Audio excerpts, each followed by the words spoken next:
Shock. It's why you watch comedy. No one pays to see a stand-up act to hear why the chicken crossed the road. Part of what makes comedy so entertaining is that you're not always sure if it's okay to laugh at what the person on stage just said. Men have been walking a fine line between bigot, racist, sexual sadist, and likable guy for decades, but what's new to the comedy world is women using the same crude spin for themselves. I think guys can get away with a lot more comedy than females can sometimes. So, sometimes I talk about, well, I have a thing that I talk to the audience about. Sometimes I talk about masturbating, specifically women doing that. I hope that's okay. I've done it in some clubs and they start booing me, and then I feel like I'm going to turn around and someone's going to be inventing the wheel behind me. I'm like, how long do women have to live on Earth before they can talk about the same things dudes talk about? Because I did this show and the guys were like, my dick, my balls, and just like, and everyone was like, woo! And then I said, like, masturbate very nicely. And they were like, everyone was freaking out. How do you feel as women about women comedians as a whole? Do you find them funny personally?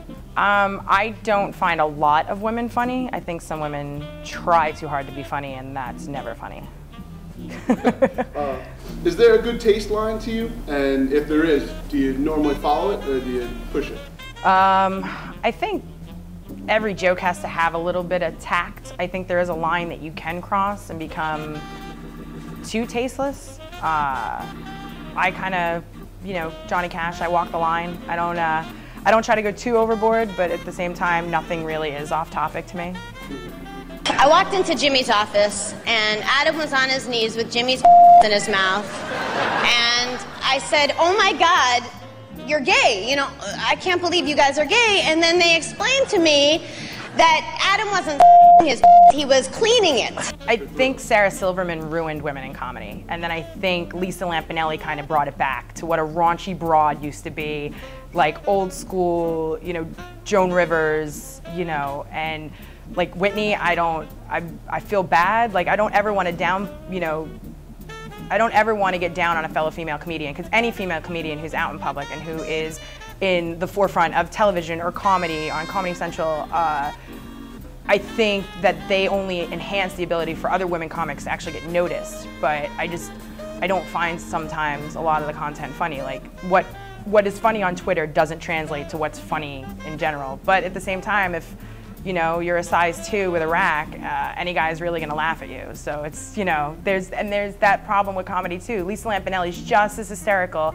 if not funnier, than Whitney, but Lisa Lampanelli doesn't have a TV show. Why?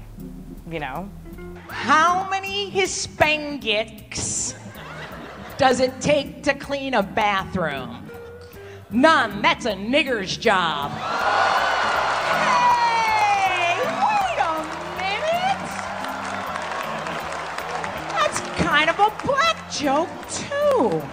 Like, what's your nastiest or most controversial joke? Probably the way I close my set most times is the joke that gets everybody in the long run. I always set it up where I somehow, for some function, I'm at church, and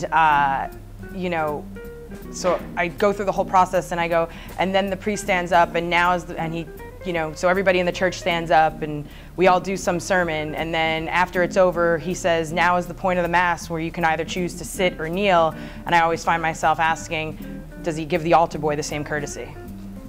So. The great Johnny Carson once said, the ones that try are a little too aggressive for my taste. I'll take it from a guy, but from a woman, sometimes it just doesn't fit too well. Fuck Johnny Carson. Fuck him and his goddamn Tonight Show, dead asshole.